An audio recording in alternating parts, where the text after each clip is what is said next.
Bases Dropped on a new edition of Soccer Down Here. It is a Saturday Power Hour edition. Big Sam had some power this morning. West Brom gets a win over Wolves, and they scored 3 goals. They did give up 2.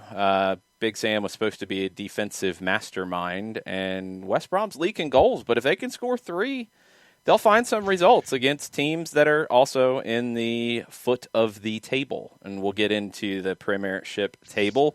You got 10 o'clock matches that have kicked off in England. You're late in the first half in quite a few matches in the Bundesliga. In Germany, it's a busy weekend. A lot of times we go with a Manic Monday hashtag. It feels like a little bit of a manic weekend with so many different things popping off all over the place. You've got a big clash in Mexico tonight with Monterrey and Club America. You've got a final in Argentina tomorrow night with Boca Juniors and Banfield. You've got a Copa Sudamericana semifinal second leg today at 6:30 with Defensa y Justicia hosting Coquimbo Unido. There's so many different kinds of matches going on this weekend. That's not even getting into the big news of the morning, where everybody is reporting that Mesut Ozil has negotiated his exit from Arsenal, and he will be headed to Turkey and joining Fenerbahce. He had 6 months left on his deal, so, I mean, it's not too shocking at this point that they were able to find a number that made it all make sense. Nobody was going to pay a transfer fee for him. They get the buyout done, and it looks like Mesut Ozil is finally leaving London after, I don't know. I mean, Arsenal fans are going to have to answer this question because it ended horribly. You know, it wasn't so bad at the beginning, but, you know, is it just a total failure? Is it just a weird mishmash of nonsense? Like, are we ever going to find out what the deal was here at the end? I don't know. It's Mesut Ozil at Arsenal has been one of the most baffling things over the last few years.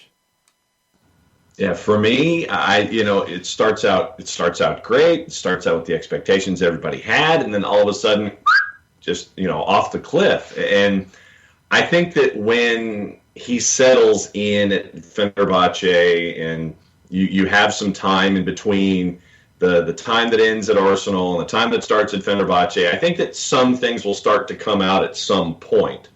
Whether the club chooses to answer back with what, the Ozil side decides that they're going to present it as evidence as to what happened in the last period of inactivity that Ozil had at Arsenal. I'd love to know what happened. Like I said, I don't know if we're necessarily going to get that answer or the truth, because I imagine it's probably going to be somewhere in the middle when you're having discussions from both sides. But I'd love to know what happened. I'd love to know why it was that it took as long as it did. If Arsenal was so fed up, then instead of just sitting there and eating the deal, why don't you move him on? I'd love to know the details. This would be my 30 for 30. John. I know. You know what? You don't even know what I'm going to say. They're not going to look. They're not going to give us what really happened. It's going to be one side will say one thing, one side will say the other. What I love to know the dirt. This would be my 30 for 30. I'd love to have a 30 for 30 on Mesut Ozil and Gunnar Soros. I'd love to. Are we going to get all the answers? No, but I think that with how things started with Ozil at Arsenal, great. How they ended, crappy. So I'm guessing if you're a fan of Arsenal, you're probably going to rate it as like a 65 that you can't dance to, maybe a C or a C plus by the time it was done. An A and an F ends up as a C, and there you go. Yes, and it was an American Bandstand reference, so there you go. John's in rare form. No, what I was going to say was you threw shade at Arsenal for not getting rid of him. Do we know anybody wanted him? I mean, that's the real question here is the way things went at the end. I mean, why would you go after him? Why would you go and pay a large transfer? You're not going to. That's why you ended up in the situation you're in. Gareth Bale is in this situation with Real Madrid. They don't want him back. They're scared of getting him back. And if they get him back, they're probably not going to be able to go get anybody in the summer because his wage is just so high. That's why these long-term, huge contracts can be scary for clubs when it goes the way it did for Ozil and the way it goes for Bale right now. I mean, Mesut Ozil at Arsenal, 254 matches, 44 goals, 77 assists. Yeah, on paper, that doesn't sound too bad, but the expectations were for more, and the way it ended was shocking. I mean, and that's what I'm hoping to get answers to, is how it ended. Already things about Gareth Bale, which is just going to be a very fun thing to watch here the rest of the way. I mean, he hasn't really factored in for Tottenham, and Real Madrid is looking at an Ozil situation of their own with this, where they can't get rid of him. I mean, I guess they had an opportunity last year before the changes in the Chinese Super League salary cap and spending rules that maybe they could have offloaded him. And I want to say his people said no.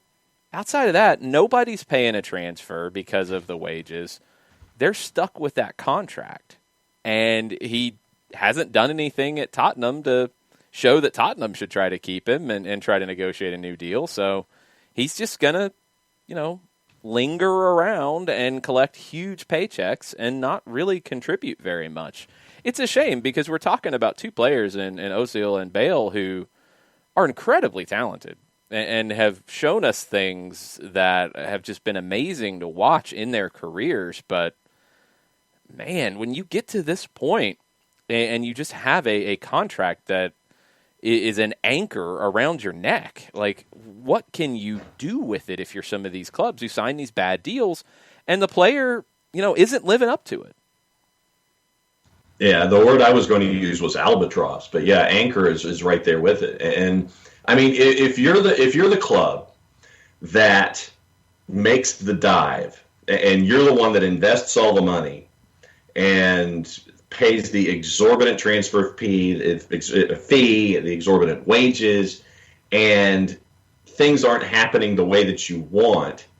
If I'm a team on the other side of this whole thing, why would I want to sit there and take that albatross away from your neck? Why would I want to take that anchor away from your neck until the last possible moment so it doesn't impact me financially as much as it's impacted you? I mean, it is a bit of a staring contest. No, these teams aren't like, no, that's not how it works. They're not looking at it like, ooh, I'm gonna make Arsenal suffer. No, they just don't. They're not going to pay anything for a player who's you're going to have to pay so much in wages while their contract's still valid. You're not worried about the other team. You're not, I'm gonna make sure they keep that anchor. No, that's not it. That's not going to pay for the player. Fenerbahce is not going to pay a huge transfer fee to then have to pay Ozil the rest of his deal. No way. They're going to sign him to a new deal when they can. That's not insane. That's what they're going to do. Yes, it's not about punishing Arsenal or punishing. No, you're trimming the level of insanity that you would be getting into when you would bring. No, you're just not signing a bad deal. It's that simple. You're just not signing a guy. You're not saying, okay, yes, I like Mesut Ozil. He's a really good player. He can help our team, which is accurate. I'm not going to pay them $10 million to then have to finish his contract out, which is insane. I'm going to say, look, I'll take him off your hands, and you're going to have to deal with buying his contract out because I'm not even taking that on. Right. So you want to get rid of him? Buy him out. Mm-hmm. That's the only thing you're going to do. That's it. That's all you can do at this point. It's just these kinds of deals, and Domer's worried that Kepa's going to fall into a role like this, and with his performances, he's going to be a hard one to offload. And this is where these clubs can get stuck with some of these huge deals that my question going forward, we're not going to have an answer for it for a long time, with the effects of COVID, with the effects from a financial perspective for these big clubs. How willing are they going to be to sign these kinds of contracts anytime soon? Because it's such a huge risk. I mean, Mbappe's going to be looking for it. Neymar's going to be looking for sizable money. Yeah. Messi's deal, but it'll be short, so that's not quite as scary because it'll probably be a 2-year deal, whatever he signs somewhere. those long-term, like 5-6 year deals where you're paying somebody a crazy amount of money, I don't think they're happening anymore. I think Mbappe is the one who's going to suffer. Right. Mbappe's not going to suffer. Yeah, he's going to have to take, $25 million a year instead of 50, but he's not going to get the deal that he would have a couple of years ago because of COVID, but also because of seeing Bale and Ozil and others in this situation. It's going to change, so we'll keep an eye on that. It looks like everything is done for Ozil to leave London and head to Turkey and join Fenerbahce. Some other transfer stuff that is popping off. Couple guys that are probably more for the summer. Declan Rice. Sounds like Chelsea and Manchester United are going to be vying for him, according to ESPN. West Ham's midfielder, who I would never see moving right now, but I think West Ham will be offered a lot of money for him to move in the summer, and especially if there's multiple teams bidding. Alexander Lacazette from Arsenal, Atletico Madrid. Diego Simeone is keen on bringing him in. 29 years old. He's having a falling out with Mikel Arteta. That feels like a move that in the summer would make a lot of sense for both sides. Tomori, another one that has been rumored quite a bit here for a while, at Chelsea. Milan want an option to buy him if they bring him in on loan. They don't just want to get a loan deal. They want to have an option written into the deal. And they're looking at about £26 million on that option. That's according to The Guardian. Milik at Napoli looks like he could be headed to Marseille. He's also linked to Juventus and Atleti, but it's Marseille right now that seemed the closest, according to Goal.com. Papu Gomez, I'm waiting to see what's going to happen with him. He's still at Atalanta, but not playing. PSG are considering a bid, according to Le Ten Sport. Fenerbahce has made an offer. Maybe they don't now that they're getting Mesut Ozil. And Calcio Mercato is reporting that Roma will be making an offer, trying to jump ahead of Inter and Milan, who are chasing Gomez. But everything we've read is that Atalanta doesn't want to sell to anybody near them in the table. Gomez doesn't want to go to a lower-tier team in Italy, although he wants to stay in Italy. PSG is starting to sound like it could be maybe a landing spot, at least for a short period of time, for Papu Gomez. I don't think Cincinnati is going to get into that mix. Mohamed Simakan is another one that's been rumored to be going to a bunch of different places. Looks like it's going to be RB Leipzig. He would be the guy to come in and be the long-term replacement at center back, with Leipzig definitely going to make a move on Upamecano in the summer, you would expect. I think that reserve clause or release clause comes into play in the summer. So Chelsea, another one for you, Domer. Danny Drinkwater. Looks like he could be headed on loan to a Turkish side. Kasimpasa? Yeah, Kasimpasa. I am not familiar with Kasimpasa. Mid-table. Okay. Drinkwater is going to go on loan, it looks like there. Hasn't really done a lot since joining Chelsea. £35 million in 2017 from Leicester. Don't think he's been worth the £35 million at Chelsea. Nope. Just a guess. Yes. Yeah. Christian Eriksen. Looks like Tottenham could get him back. Jose wants him. Okay. Fabrizio Romano and the Daily Mail are both reporting that, he could end up back at Tottenham on a loan. I think the sticking point is how much financial help Inter is going to provide on paying his big salary. But Tottenham's looking to get him. I think if they get him, then maybe that paves the way for Dele Alli to go to PSG. But then that might block Papu Gomez. So you've got a lot of dominoes here that could get really interesting if certain things start to go one way or another. Jack Wilshere, been waiting to see what would happen with him. Looks like Bournemouth is going to offer him a deal. I don't know if he's going to get his $1 million a year from Bournemouth, but he's been training there for the past 3 weeks. Looks like they're going to try to come to terms on a deal. And a couple of MLS-linked moves. Kendall Waston, option wasn't picked up by Cincinnati. He goes back home to Saprissa in Costa Rica. 33, he's still got something in the tank. He will factor into CONCACAF League, CONCACAF Champions League, Saprissa's run in the Costa Rican First Division. And one I did not see coming, FC Cincinnati and another unnamed MLS team are linked to Lucas Podolski. 35 years old, also playing in Turkey. It's like Turkish soccer down here today.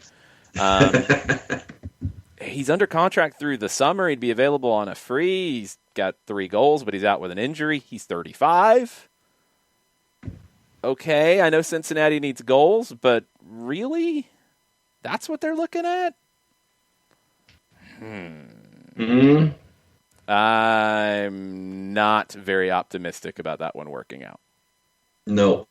And for the record, as we're Turkish Super League down here, Kasımpaşa, 14th in the table in a 21-team league, but there's a log jam between basically 9th and 14th separated by 2 points. Do I even want to ask why they have 21 teams in the league? That would be a good question. I could effort that, but that would once again go to Turkish Super League down here. No, it's a power hour, not a power week, so I don't need the update on the Turkish league's machinations to get to 21 teams, which is bonkers. Couple other machinations that could be going on in Scotland. Remember how everything worked out at the end of last season, which didn't really end. It was just called. They did not come back to finish the season out. Brighton just scored a really bad goal for Leeds to give up. Sorry, we're not doing play-by-play. We don't do this sort of things around here. No. Anyway, Celtic won the title at the end of last season when they did not come back to finish it. There was a lot of debate about that, a lot of fighting about that. They ended up winning it. Now, there is a, quote, fragile situation about the Scottish Premiership, and the season might not be concluded. That feels like a little bit of overreaction, but it could be wrong. Neil Doncaster, our good friend Neil, I hope his emails are working these days. He refused to rule out a null and void scenario on Thursday night. J-Dub, no, I totally understand COVID, but I don't think any other league is talking about not being able to finish the season out right now. Not in any serious way to where they're talking about scenarios for it. There's been talks about maybe stopping for a short period of time. In Scotland, they're talking about what they would do if they don't finish the season. That feels like a big jump from where everybody else is. If anybody else has had that conversation, I'm talking top flights, not lower divisions. Fill me in, but I don't think that's where anybody else is at the moment. But the thing that's bonkers about Scotland is after all that fighting last year and after all the Rangers' efforts to do a null and void or try to finish the season out or whatever, Doncaster now has refused to rule out a null and void scenario, with Rangers leading the league by a whole bunch of points, more than Celtic was last year. Yeah. Mm-hmm. That feels a little shady. Mm-hmm. Just saying. You do have the issues with the elite professional sports situation. You have the issues that Celtic is causing by doing a bunch of stupid things, like going to Dubai on a training camp and then coming back with somebody testing positive for COVID. So why they should, benefit and keep Rangers from winning the title, I'm just saying that feels really, really shady. Yeah. They say that last year they had played over 75% of the games across all 4 divisions in the SPFL. They certainly hope they'll complete 100% this year. They're not at 75 right now, but I also don't know if they would. I don't know why you would say you wouldn't be able to play again at all to finish the season. Could you potentially have to take a break? Yes.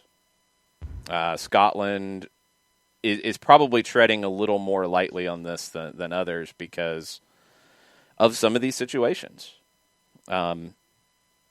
They've had more issues and more teams that have been boneheaded about it than the Premier League has, to be honest, than other leagues have. So I think the government's a little fed up. But to say that they would not be able to play again at all feels crazy. And why you would even bring that up right now where you're creating a different argument than you had last year, that I don't know. And I'm not up on all my Scottish football politics, but man, this feels like some political nonsense. I was going to say, if you were to bring in the helicopters while I was having my sentence go here. It's just, you're bringing all this stuff up with Rangers with a big lead, Celtic in second. Just saying, the perception is that you're bringing that stuff up right now because there's a certain dynamic in play. That's just me. Really, really feels like it. But welcome to Scotland. Right now, in the other 10 o'clock game in England, West Ham is leading Burnley 1-0. Over in the Bundesliga, Wolfsburg is leading RB Leipzig 2-1 at halftime. The other matches are all scoreless at the moment. In Italy, Bologna is leading Hellas Verona 1-0. Hellas Verona could be getting into a conversation about European football, at least the Europa League, if they win, but they are trailing 1-0 in about midway through the second half. That is all of the action currently going. Rayo Vallecano was supposed to be playing now, but it got pushed back to 4 o'clock. They were supposed to be playing in their stadium in the Copa del Rey. They didn't clear the snow off the field, so they can't. They were supposed to then play at their training ground. Oops, it's not playable either. So they're having to go to, I think, the FA headquarters in town and play there, and they had to push it back to 4 o'clock against Elche. So, yay, drama, Spain, good times. Speaking of Spain and the Barcelona presidential elections, we said yesterday that it's been delayed. They have now set a new date, March 7th. The three candidates met with the managing board, whatever it is right now, and they pushed it back to March 7th after new COVID measures were introduced to the region. They're also trying to figure out how to do more vote by mail and stuff like that. We'll see if they can figure that out in a short period of time.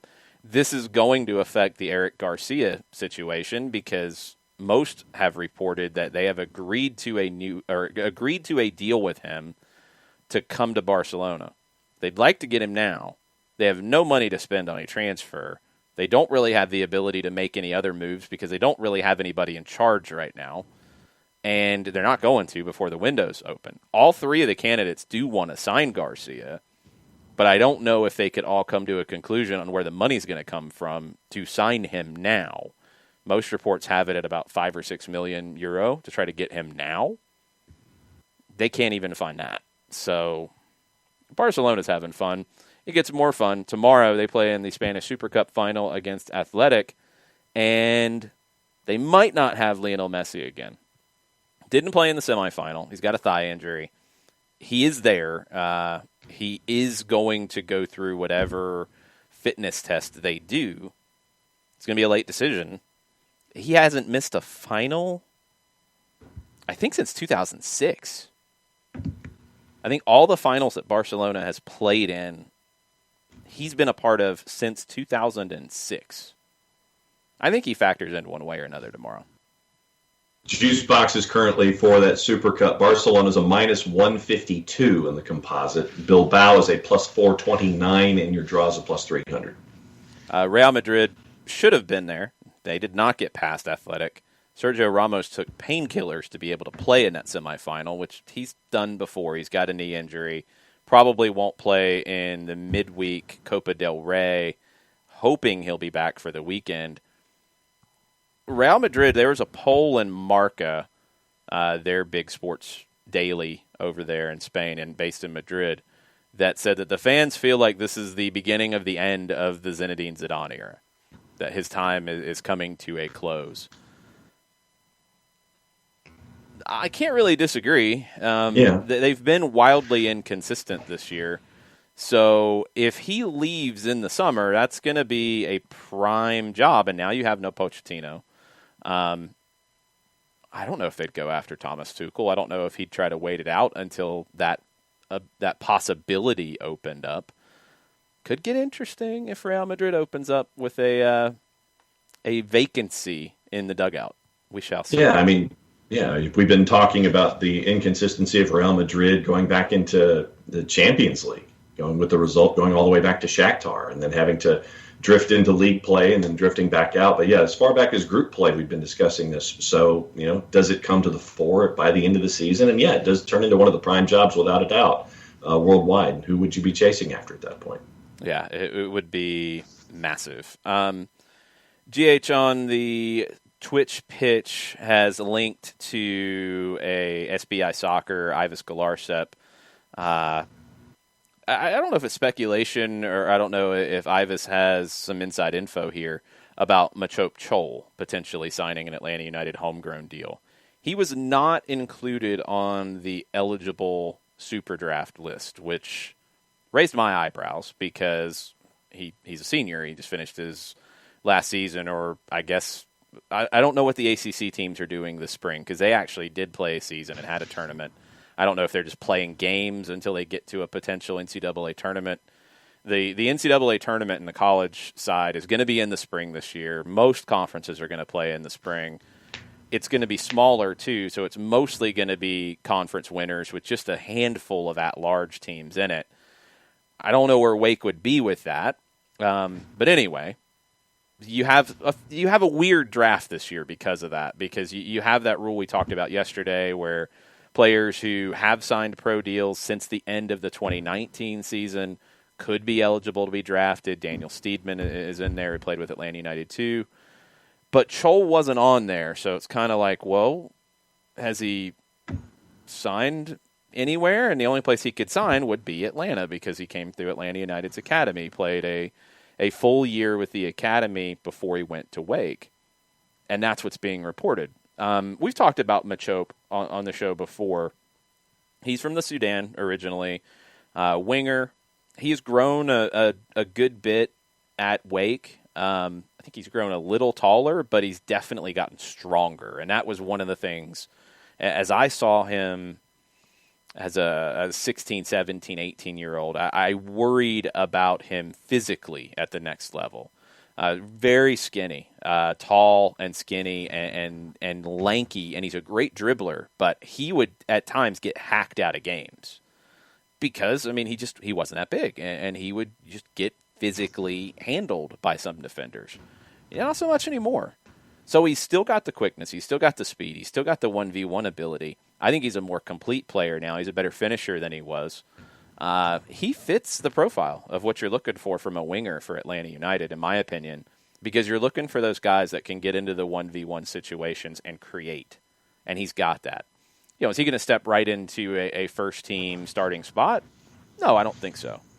But is he going to have an opportunity to win time if he's a homegrown signing? Yeah, I think so, and I think he'll have the opportunity to play a good bit for Atlanta United too as well. So this is exactly, Burn. This is the example on how things can go with homegrowns and homegrown rights. Machop finished his senior year, or I this year again, it's weird. Like I guess he could have stuck around to play the spring season. I guess he still could, depending on how you structure a deal. But his eligibility is up. He would have been eligible for the draft. He was not on the draft list. The only team that could have signed him was Atlanta United because they held his homegrown rights. Because he played in their academy, he qualified as a potential homegrown. So this is the kind of deal where guys go on to college. They're not ready for a pro deal at 17, 18. They go to college. They could leave college early and sign a homegrown deal. We've seen that with teams around the league.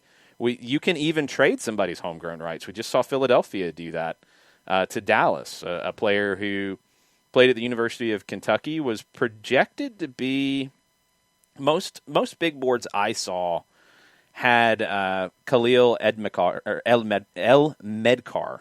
Khalil El-Medkar had him going like 10, 11, somewhere in that ballpark.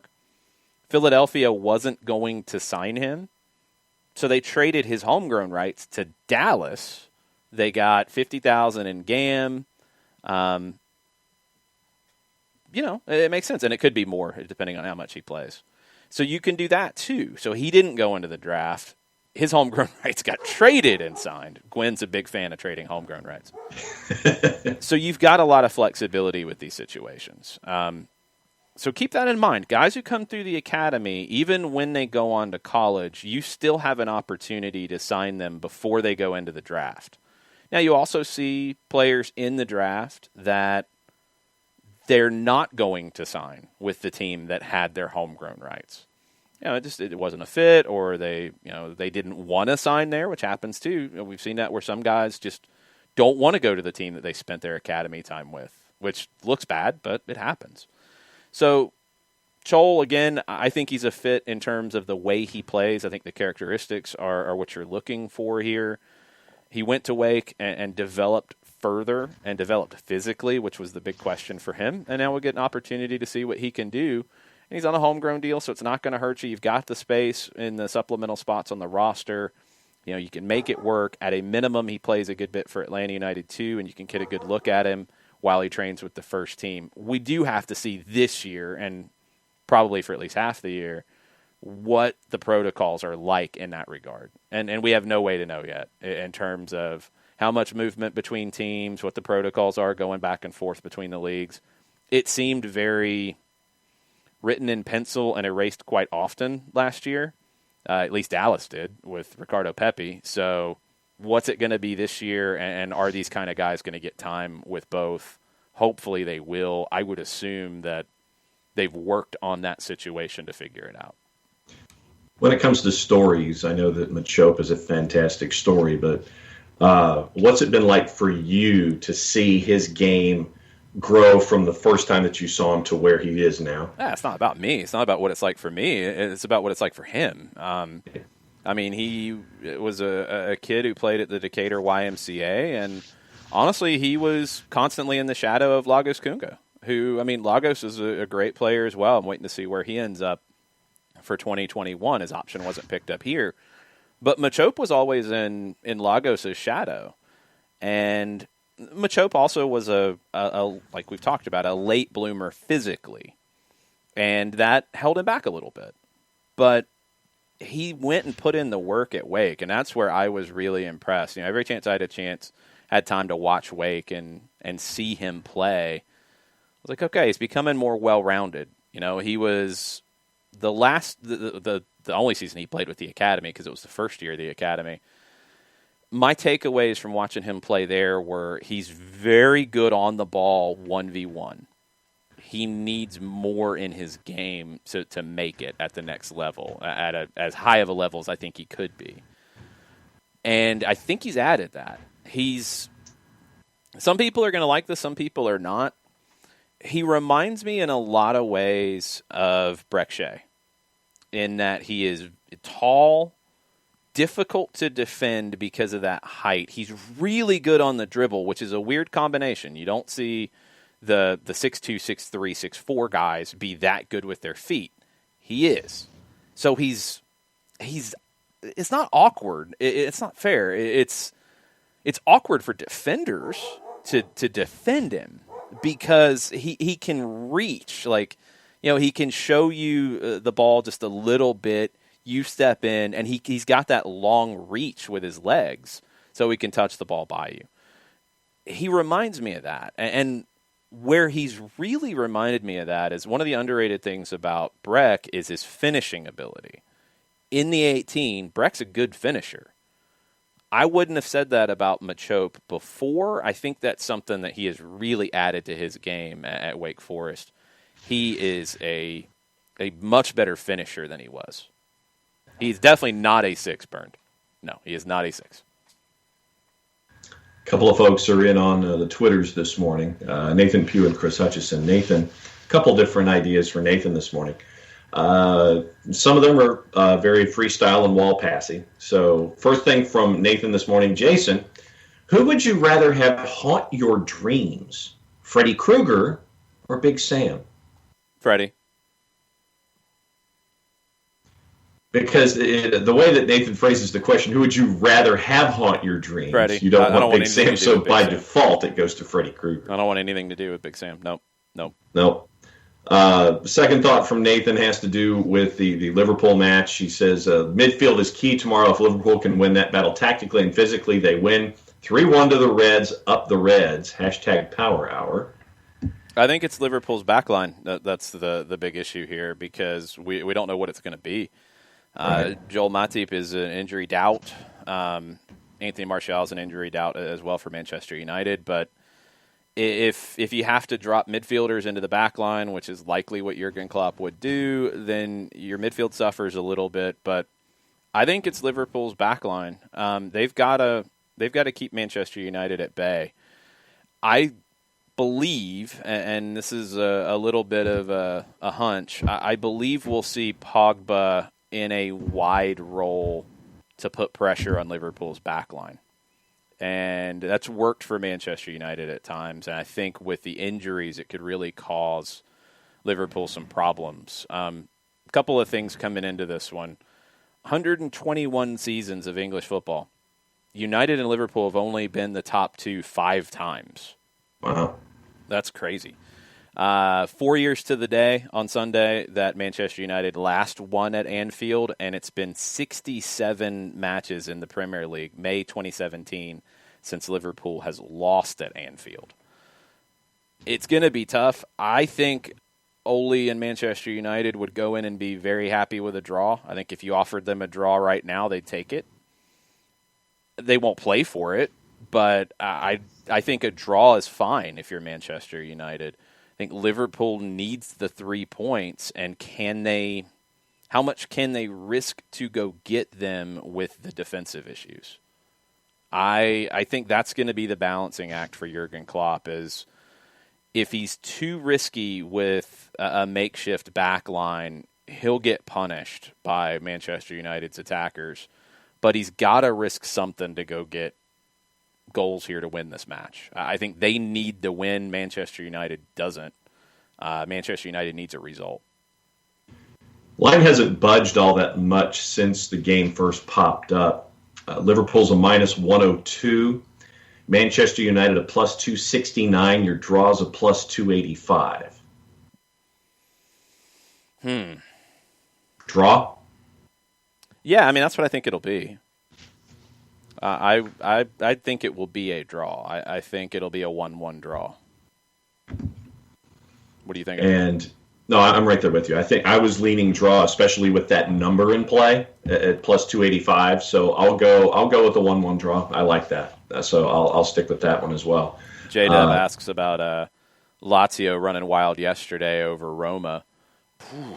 That was rough.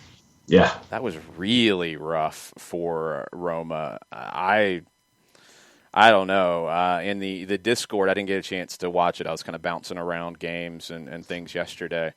I think it was Kefsi in the Discord who was going off on Roma's backline and just the mistakes that they were making. Manuel Lazzari, big match for him. Luis Alberto with 2. Ciro Immobile, always going to get a goal for Lazio. One of the most underrated players in Europe, Ciro Immobile. I mean, he keeps scoring goals, and it's like we don't talk about him in the same way that we do the rest. Huge win for Lazio. And in Italy, let's go to the Italian table real quick while we're on the subject. You've got a big game tomorrow in Italy that we'll get to in a second. But Milan is 3 points clear of Inter at the top. Roma is in third, and they've played one more match because they've already played for the weekend. Juventus and Atalanta have a game in hand on Milan and Inter. Juventus is 7 points back from Milan. Atalanta is 9 points back. Napoli is even with Atalanta on points, and now Lazio is even on points, but they've played 2 more games than that group on 16. The big match of the weekend is Inter hosting Juve. What are the numbers on that? Inter plus 142, Juve at plus 193, and your draw is at plus 254. I think Inter gets it done at home. I would take that plus 140. Yeah, I mean that's a lot of the other matches in Serie A tomorrow have prohibitive favorites. A lot of folks on the minus side of things, but yeah, I like Inter in this one. I really do. I think it'll be a little tight. I think it'll be tight. Might be 2-1, something like that. I'm not going to call it the Velvet Driving Slipper Lock of the week, but my vibe is going 2-1. Okay, let's get into Latin America a little bit. We got Three big games today in Mexico. Chivas hosting Toluca, Cruz Azul hosting Puebla, but the big one is the evening match, Monterrey hosting Club America. First big game for Javier Aguirre at Monterrey. First big game for Santiago Solari at Club America. What are the odds on this one so far? Monterrey's a -120. Club America a +305, and your draw is a +275.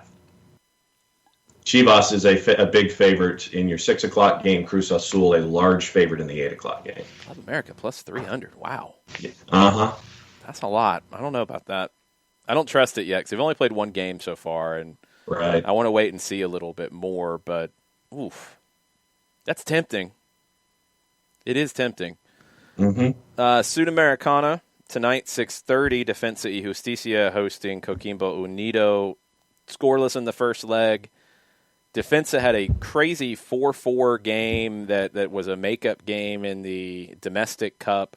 That was on Thursday. A few players did play in that I thought will play here in this one. You just don't have a big enough squad, so you have to kind of do that. I don't know how they handle it. They are the better team, in my opinion, than Coquimbo Unido, and I think the odds makers agree with that right now. Yeah, Defensa -286. Coquimbo Unido north of +800, and your draws a +360. Huge opportunity for Defensa to get to their first continental final and set up an all-Argentine final. I think they get it done. I think it's a 2-1. Actually, no, I'm going to go a little more bullish on that. I'll go 3-1 Defensa. The thing that was good about that game on Thursday is they started to get some goals. And that's been the thing about Defensa. I really like what Hernan Crespo is doing with them. And he's going to get a bigger job, and he probably will get a bigger job after this run is over with the Sudamericana. I think Racing is talking about him. Chile could come in for him. I think he would fit, the kind of style that they're looking for as well. Maybe even something bigger. But I think at a minimum, Crespo will be in the running for that Racing job.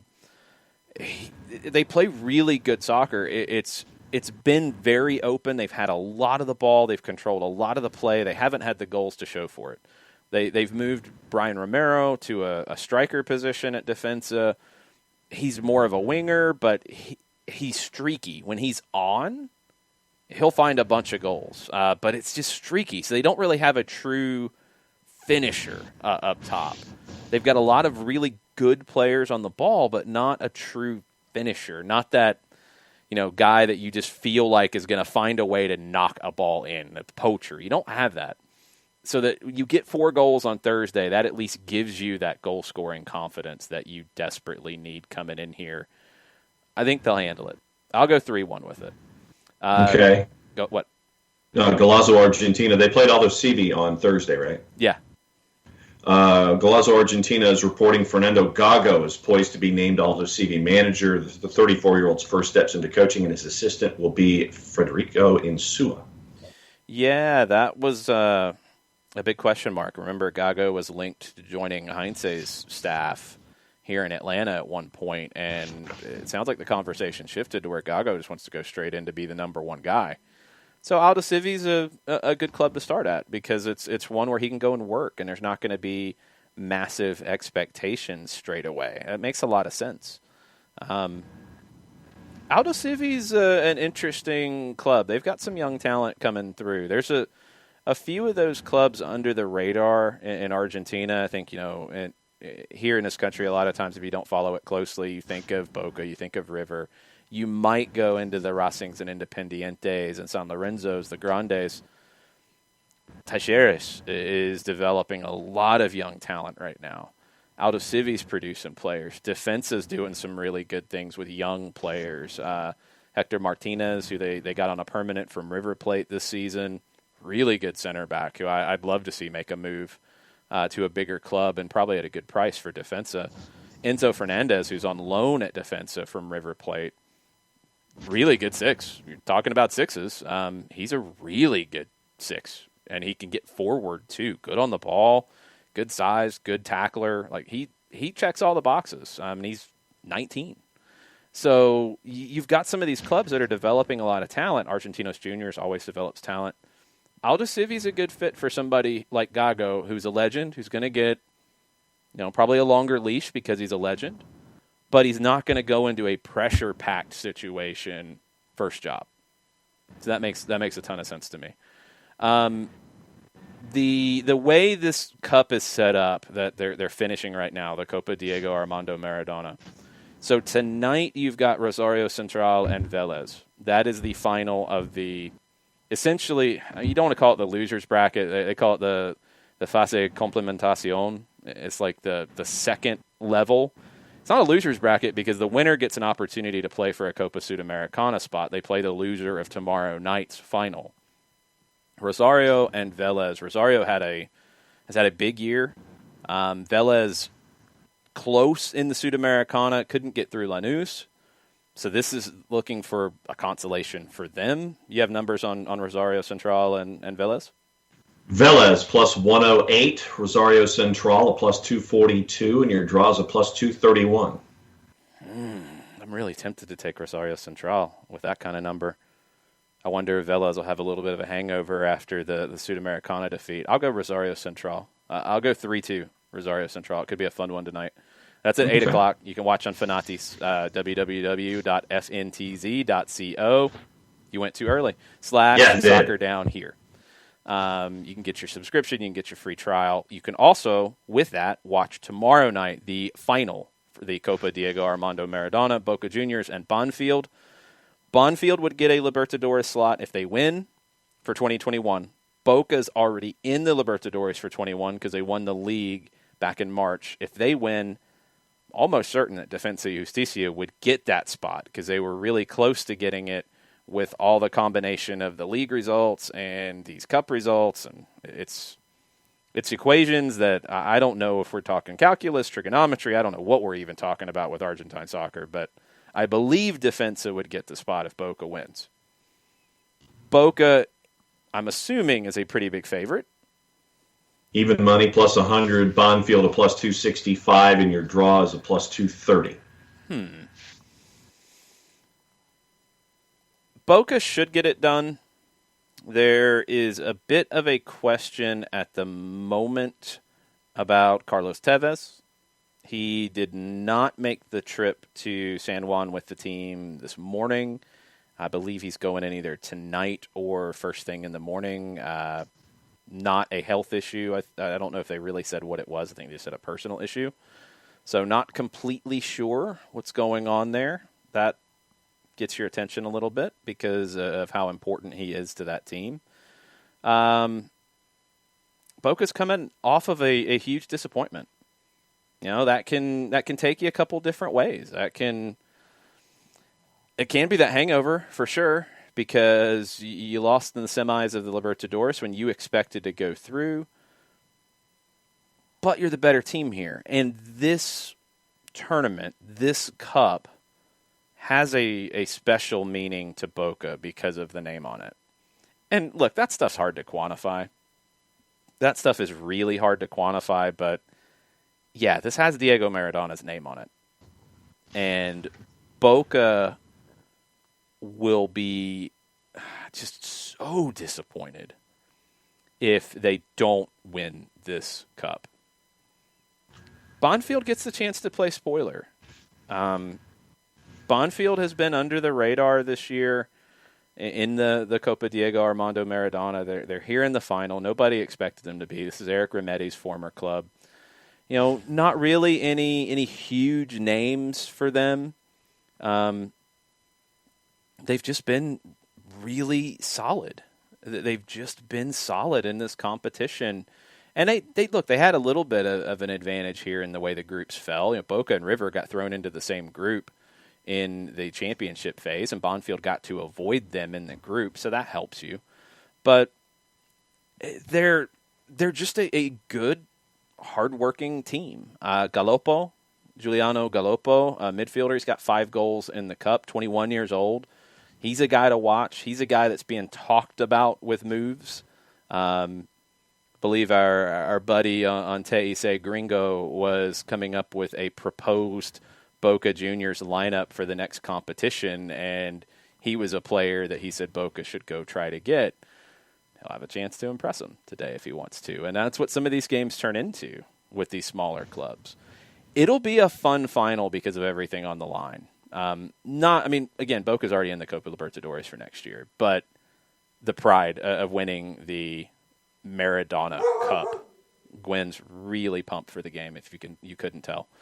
Bonfield has a lot of pride in their players in this to show that, hey, we can hang with the big boys, and if said big boys wanted to come in and sign us, we're ready for it. And that's a huge opportunity for the players. So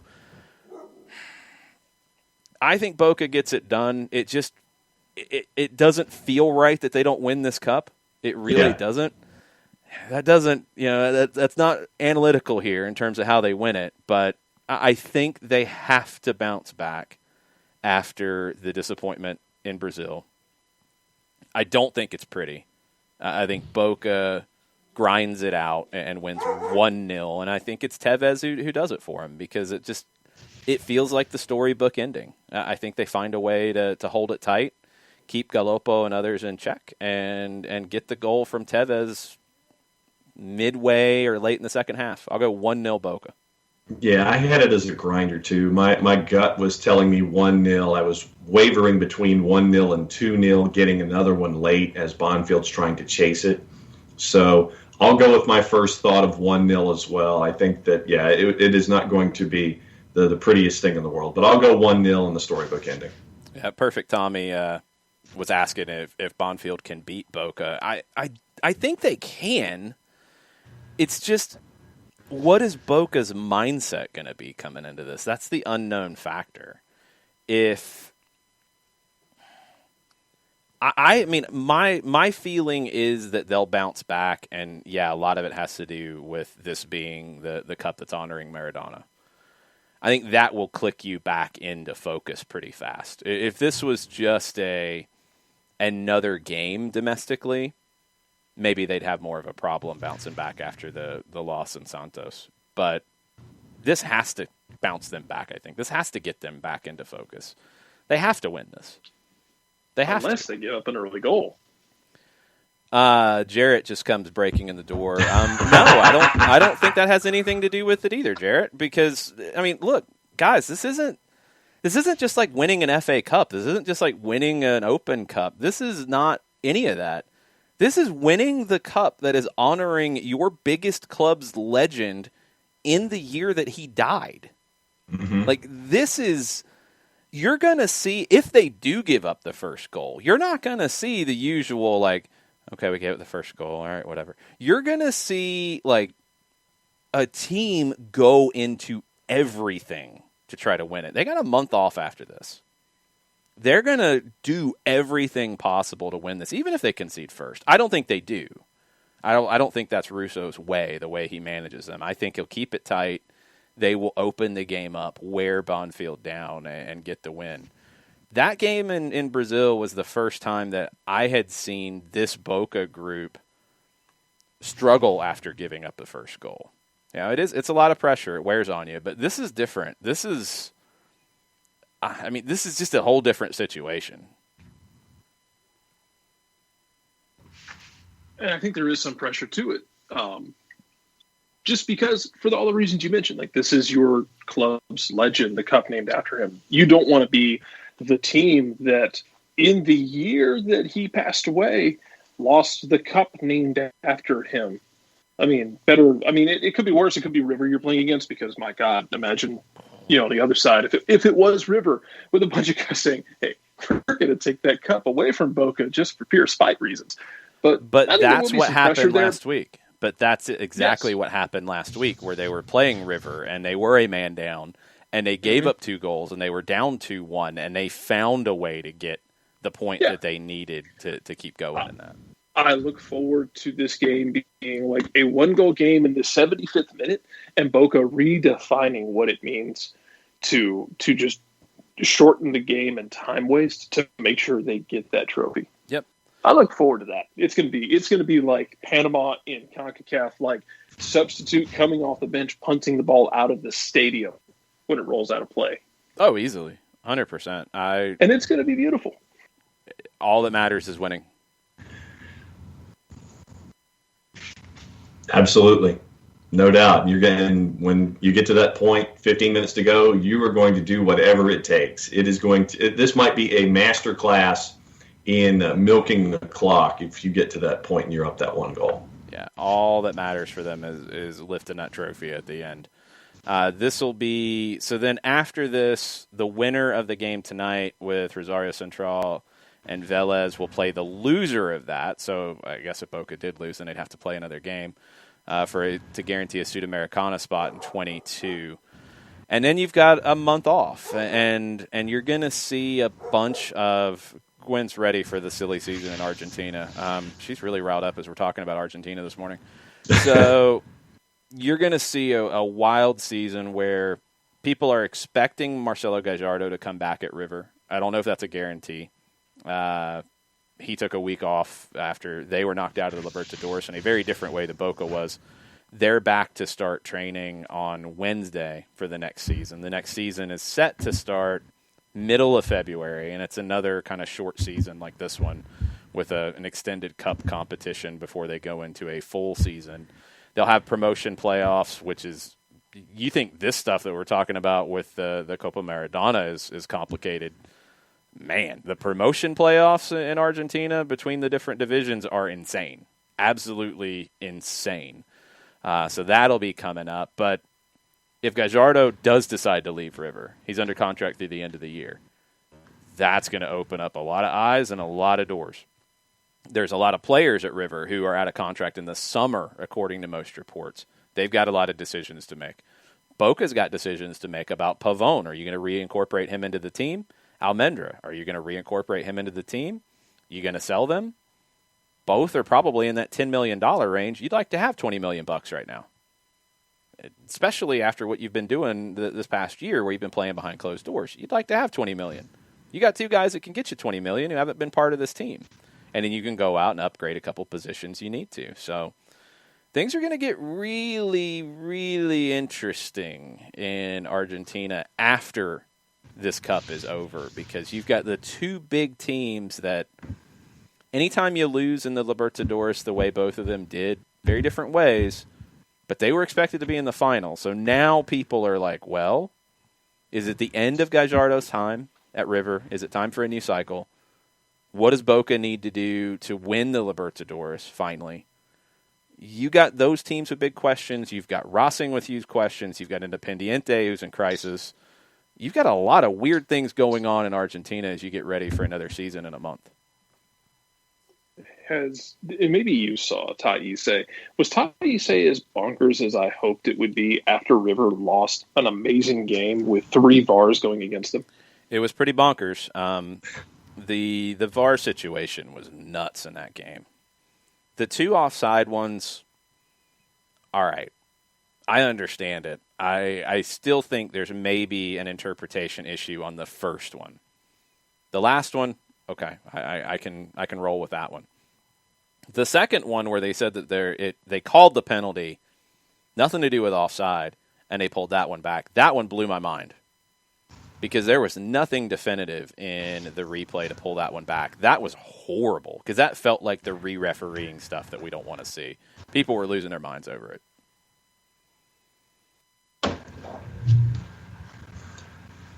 A couple of other things on Twitter quickly.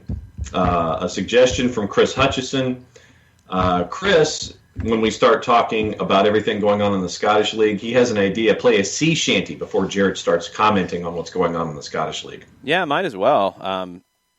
Your whole thing in Scotland, Jarrett, you got about a minute to wrap it up, so I'm going to leave it with you then. Your whole thing now with them talking about, okay, if we have to stop the season, we have to make it null and void. We're not taking that off the table.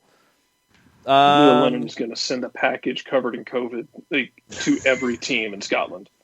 Yeah, it feels really Steven Gerrard shady. is going to show up with a very large knife to the SPFL offices and demand that they count this season. Today. They have to. I mean, they did. Yeah. They have to. Like, there's just no way they can't. But I don't think they're going to stop and not be able to play any more games the rest of the season. Could they have to stop because certain teams that wear green and white hoops have done really stupid things? Yes. They might have to take a break. You've had a couple championship teams also. I think Wraith Rovers had to drop out of a game. They didn't go to Dubai, though, Jared, did they? No. And that was the funny thing about Celtic, is that Celtic has actually done pretty well as far as their internal protocol goes, aside from all of that. Like, Mongoli gets COVID because he leaves the team and goes to Spain on his own. So they send him out of the team and banish him to Turkey, where he goes and eventually beats Barcelona or Real Madrid in the Champions League game. It was amazing. And otherwise, all their exposures and all their positives come from guys on international duty. So within themselves, they haven't had any positives. And then they go to Dubai and just take all of that good decision making that has been done internally, apparently, and just blast it into outer space. Beautiful. Pretty much. We could argue about Celtic and yell at Neil Lennon for a long time, but the power hour is done. The hour is over. We went into some places I didn't expect to.